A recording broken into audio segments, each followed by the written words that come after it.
राधा फेसमा राधा बोला खै ल रे मा कुरियर अझै तँलाई मैले सँगै जान लागेको छैन बुम हेर्नु सर रोलिङ एक्सन ठिक छ काकी यदि यो कुरा सत्य रहेछ भने आजसम्म मलाई अँध्यारोमा राख्ने सायद त्यो बाउ नै किन नहोस्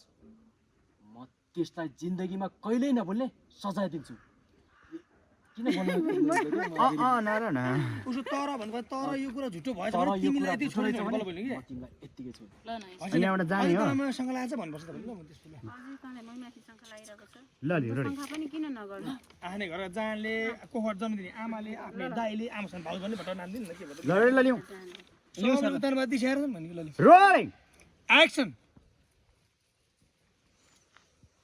ठिक छ काकी यदि यो कुरा सत्य रहेछ भने आजसम्म मलाई अँध्यारोमा राख्ने सायद त्यो बाउ नै किन नहोस् म त्यसलाई जिन्दगीमा कहिल्यै नभुल्ने सजाय दिन्छु तर यो कुरा झुट रहेछ भने म तिमीलाई यत्तिकै छोड्दिनँ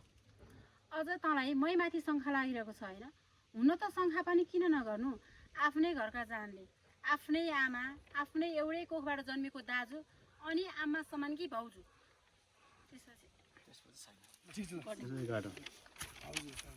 त्यो उसकै अलिकति बिचमा ल भाइ डबर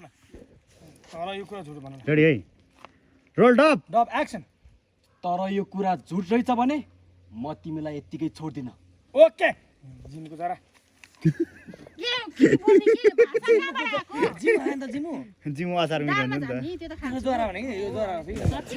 जिम्मुको जरा त्यही बुझ्दिन एकतालाई के को जरा रे दिदी जिम्मुको मिठो हुन्छ अचार जरा बोट होइन जरा मुनि हुँदैन नि यिनीहरू छाडा बजाउन